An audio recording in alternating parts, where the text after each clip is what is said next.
Mbak Oci, di situ Mbak Oci artinya dikaryakan oleh mucikarinya ya, oleh maminya itu ya, maminya itu. Mohon maaf, itu semua diambil atau ada juga dibagiin ke Mbak Oci juga hasil? Seperti apa hasilnya? Saya nggak mendapatkan uang sama sekali. Hanya mungkin kebutuhan Mbak Oci aja, misalnya Mbak Oci butuh apa, hanya kebutuhan aja. dia kasih, butuh apa dia kasih. Itu sampai berlangsung berapa tahun? Itu ada sekitar 3 tahunan. 3 tahun lebih. Ya Allah, itu harus selalu ada pergolakan itu di dalam hati Mbak Oci ya. Kemudian Mbak Oci nggak pernah berusaha untuk kabur? Pernah. Kemudian? Saya kabur pernah. Karena kemarin sebelum besoknya saya kabur itu saya ada pendarahan hebat karena melayani Om Hidung Belang itu beberapa kali pendarahan hebat. Saya sakit, akhirnya saya dipulangin ke rumah mami kan malamnya, dibawa bodyguard 1 orang. Saya dipaksa lagi untuk melayani Om itu lagi, didandanin cantik. Dari situ mami memang lagi belum bangun kan, masih pagi. Jadi saya masih siap-siap. Jadi saya nyelinap karena kan masih pagi kan, mereka masih sibuk sendiri gitu. Saya kabur lewat pintu samping. Ternyata saya kepergok.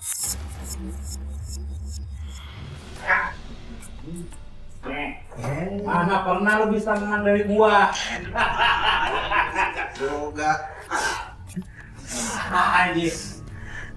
Mau kemana lu? Mau kemana? Bang, saya mau keluar bang, saya udah gak kuat bang. Mau keluar? Lu gak bakal bisa kabur dari sini.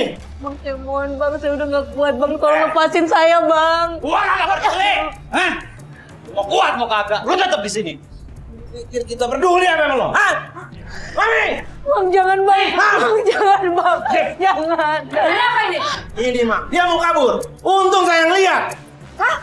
Kamu mau kabur?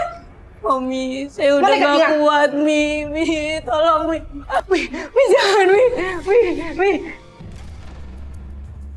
Ampun, Mi, sakit, Mi. Dasar manusia! Ayo bawa dia sini. Ayo, kabur lagi. Saya mau kabur hari itu karena saya udah gak kuat. Seberapa lama Mbak bertahan akhirnya di situ? Iya, saya bertahan karena saya nggak bisa kabur dari mana-mana, Mas Farid. Iya.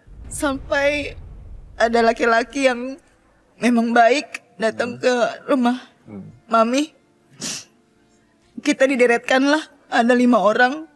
Dipilihlah salah satu dari kami. Laki-laki itu pilih saya. Dibawalah saya. Mami percaya sama dia karena bayarannya lebih besar dibanding orang-orang sebelumnya. Sama sekali dia nggak pernah nyentuh saya, Mas. Dia nggak menyentuh saya. Dia hanya ngasih tahu bagaimana perasaan kamu tinggal di rumah itu. Saya bilang saya sakit, dan saya pun sekarang lagi sakit. Saya udah nggak kuat. Kita udah ketemu udah beberapa kali sama dia. Udah saling sayang. Ada kali seminggu 2 kali dia selalu datang nemuin saya hanya untuk ngobrol. Dia tidak pernah nyentuh saya. Dan sewaktu itu dia ada niat untuk bawa kabur saya. Kita langsung pergi keluar kota untuk kabur berdua dan nggak ada kabar sama sekali ke Mami. Dari situ saya seperti lega, Mas Farid. Itu. Ya. Pak Ustadz, ada mungkin nggak Allah mengirim hambanya untuk menyelamatkan hamba yang satunya lagi? Pak? Sangat mungkin. Jadi Allah itu berkehendak semaunya Allah.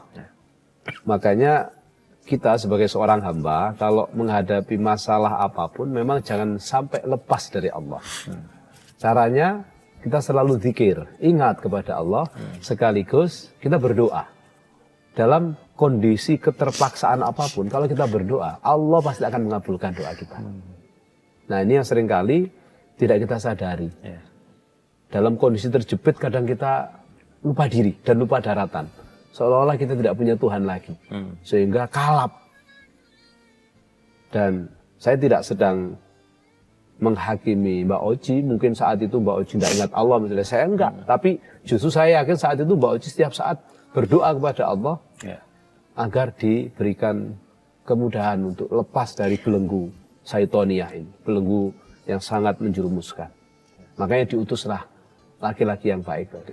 Dan dalam sejarah Islam, dalam kitab-kitab klasik banyak sekali cerita yang semacam ceritanya lelaki yang dikirim oleh Allah kepada Mbak Oci. Ada seorang wali kekasih Allah, tiap malam dia itu beli minuman. Semua minuman di bar-bar kalau zaman sekarang, kalau itu di kedai-kedai itu dibeli. Sampai seluruh orang kampung tahu bahwa lelaki yang suka beli ini orang bejat. Padahal ini kekasih Allah.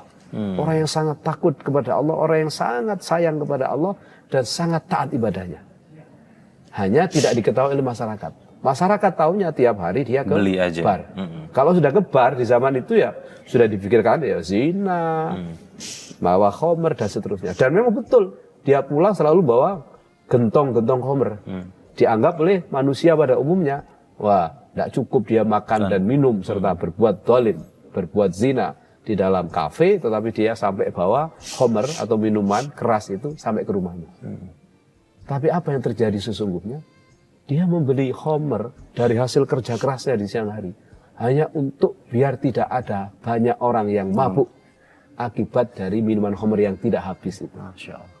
Kerja keras hanya untuk beli khomer, dibawa ke rumahnya untuk dimasukkan ke dalam tong WC, dimasukkan ke dalam kotoran, selokan yang ada di rumahnya, alias dibuang. Tidak ada yang tahu kecuali hanya Allah dan istrinya. Akhirnya singkat cerita orang ini meninggal. Dan pandangan masyarakat tetap bahwa orang ini adalah orang jahat, orang suka ke bar, kafe, berzina, minum-minuman. Ketika mati tidak ada yang mau nyolati, tidak ada yang mau menghormatinya. Sampai akhirnya bingung, mau diapain ini orang sudah mati. Biasanya kan kalau dalam Islam kalau orang mati itu kewajibannya adalah harus dimandikan, dikafani, disolati dan dikuburkan. Ini nggak ada yang mau orang kampung karena ini dianggap orang fasik. Tapi Allah Maha Tahu karena ini kekasih Allah. Allah bikin mimpi kepada raja. Raja saat itu bahwa ada orang soleh yang mati yang tidak ada mau menyolati. Kamu berangkat ke sana, kamu yang solati.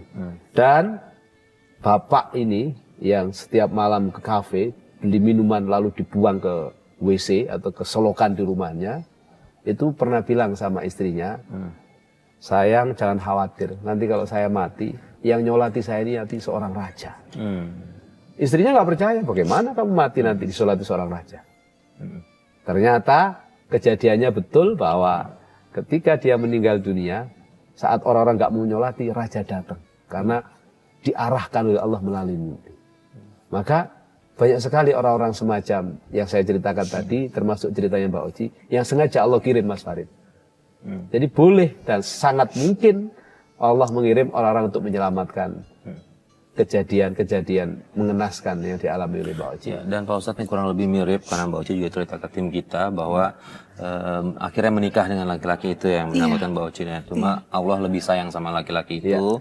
Dia dipanggil sama Allah, meninggal. Ada berapa anak Mbak Oci dari dia?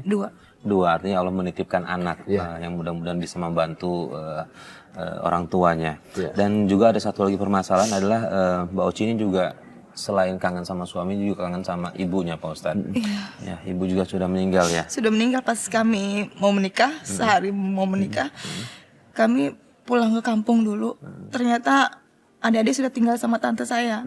Jadi ibu sudah meninggal. Sudah meninggal. Sudah meninggal. Kegalauan Mbak Oci datang ke Tawakal adalah gimana Mbak Oci selagi masih bisa hidup sekarang gitu. Doa apa yang bisa Mbak Oci panjatkan untuk orang tuanya dan juga untuk suaminya nih Pak Ustadz. Saya bisa merasakan dan sekaligus menjadi doa saya dan doa kita semua Mas Farid.